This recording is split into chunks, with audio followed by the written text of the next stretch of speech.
بالله من الشيطان الرجيم بسم الله الرحمن الرحيم وتعز من تشاء وتذل من تشاء بيدك الخير وهو على كل شيء قدير.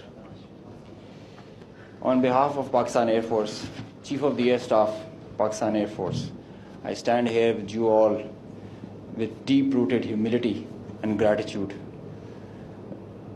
I am so thankful for Allah helped us in achieving whatever we desired, even whatever we deserved, more than what we deserved. For being able to be up to the task for PF, as they say, second to none.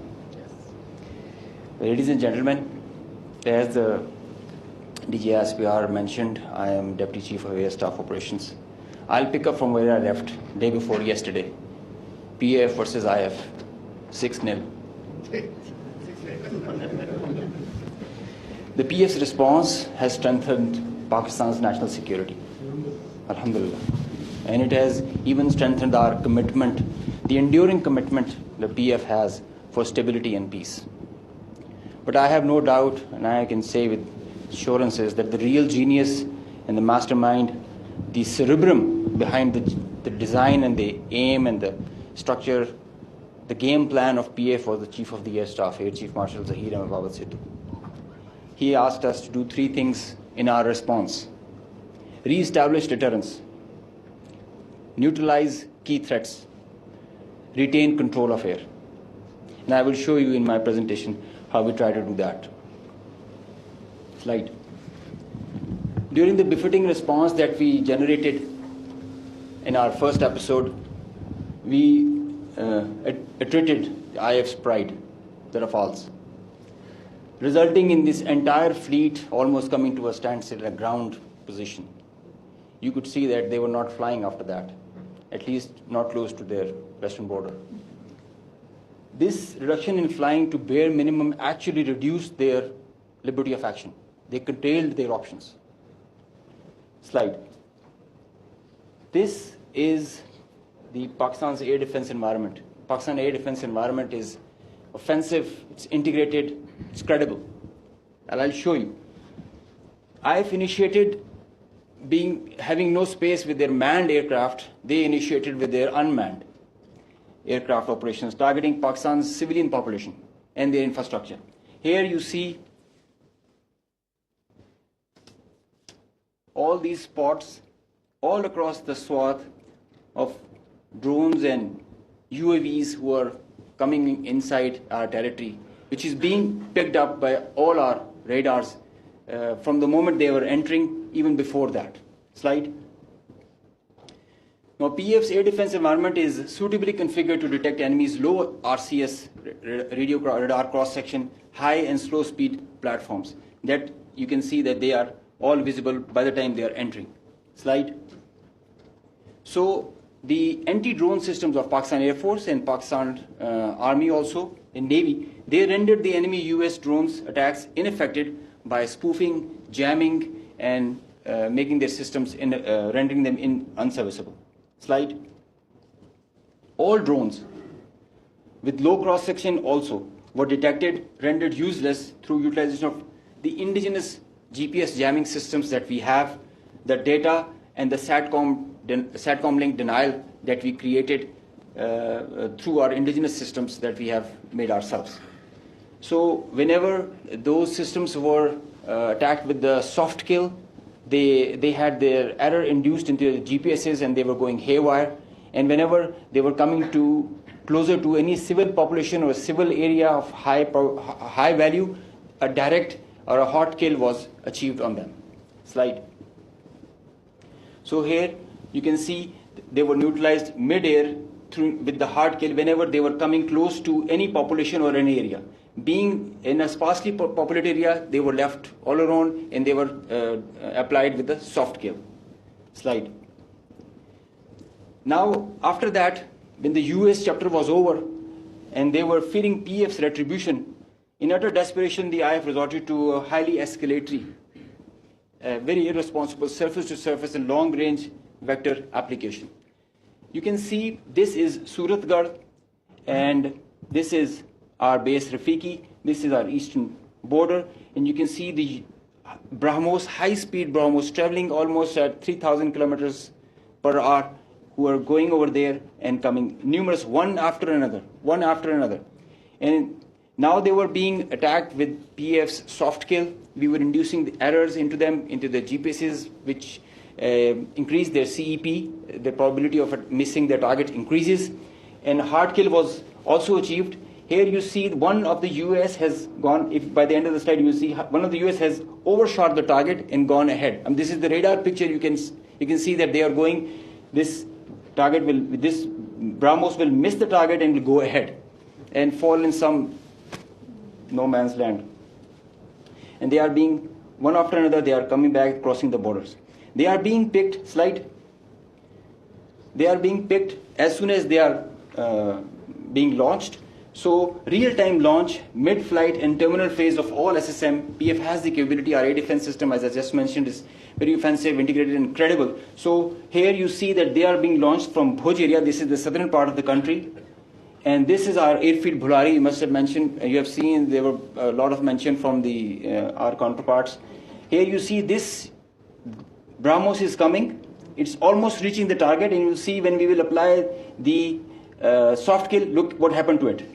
It moved left and then disappeared towards the ground. I mean, this is the radar evidence that we have that there so many of their vectors missed the targets. A lot of them did make because they were throwing like hundreds of them. Next slide.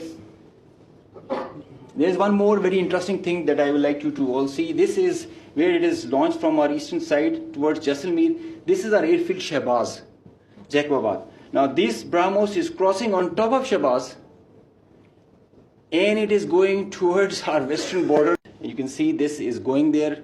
It's going ballistic. Now they are not even threatening their neighbor. They are threatening the regional stability of the whole continent and the larger area. So effective sensor to shooter grid that was made by PAF and the potent hardened soft kill capability that led to the missed target opportunities for lots of their surface to surface and long range vectors. Slide. Now this is another thing that I want you to all to see. This is a launch of a high speed projectile that has been launched from their area surrounding Adampur. Now these are the vectors where our radars are picking them, and it is disappearing short of Amritsar area within their own territory. I mean, this is the most absurd kind of a targeting psychology or practice that you would see, that you are not only targeting neighboring countries to your enemy, if they consider it, and your own people as well, jeopardizing their safety. I mean, this is the high-speed project impacting within own territory, and we have other pictures for that also. This is the repeat occurrence that happened the other night also. Slide. Now the PF's response, I would like you all to pay attention to that, because this is kind of a dizzy slide, but I will go one by one so that it's all clear. PF's response, PF's effective spectrum warfare, which supplemented the kinetic ops that we envisaged to take. The integrated, seamless, synchronous utilization of EW, cyber, and space domains, coupled with the synergetic all-domain offensive response, which orchestrated following a very intricate targeting mech, the mechanism that we undertook to engage the targets, of swift, calibrated, effect-based approach to operations, which was undertaken across complete swath of the Indian Western Front. Now you have seen in the video montage that the whole border was exposed by PF and our armed forces. So starting from the north across LOC till Kandla, with targets including airfields, ammo dumps, as far and as deep as Delhi. I mean, you can say something about Islamabad, which is a stone's throw distance, and Delhi, with, as the DG Aspire mentioned, some other cards up our sleeves with more ranges. The Barnala C2 Center, which is the heart of their IACCS, and other airfields, Nalia Bhuj and Kandla, as they mentioned, you can see, Google it also so that you can see the effects. PF's hypersonic missiles, unmanned force, standard weapons, and long-range vectors all were on the menu for the multi-domain operations that we undertook. So PF utilization of niche and disruptive capabilities struck deep inside the enemy. And there were like hundreds of drones that were there. Hypersonic, engaged targets, deep, precise, lethal, destructive. Slide. Just go back. I will explain the slide that is coming ahead. So our aim was to achieve ascendancy in effects so that we manage the escalation. Throughout the conflict of whatever length it was, we had the escalation management at our side. So within a short span of time of a couple of hours, we had really saturated our friendly neighborhood. Next slide. This much talked about S-400 threat. As I mentioned that we were giving special attention to the Rafales in the air, so we gave our remaining part of our attention to the S-400 on ground. Now identifying S-400, attacking them is a easier part than identifying it on ground because it is mobile, it's a high value thing, and you guard it. It's kind of a center of gravity. So we were tracking through our satellite imagery well before the hostilities, as we usually do. So we had pinpointed S-400. As you can see, we knew that this is parked. It's cheeseboard radar and the other part of the radar, the other constituents of the whole S4 battery. Slide. These coordinates, go back.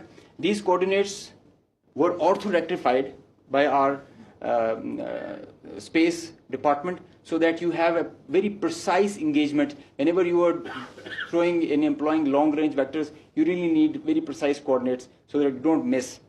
So S-400 was at Adhampur was targeted like that. Next. As I mentioned, some niche technologies and capabilities were employed. So our loiter munition and killer drone strike at PF. At Udhampur, you can see this was their complex and command and control, magnified before and after. It's not there. Now these kind of pictures, loads of pictures are there for targets. So I need not to show them. They were saying it themselves, as you saw on the montage. So PF's response remained very effective, very potent, and very effect-based. Slide. Time and place of own choosing, displaying bold, aggressive, and unwavering resolve of military leadership.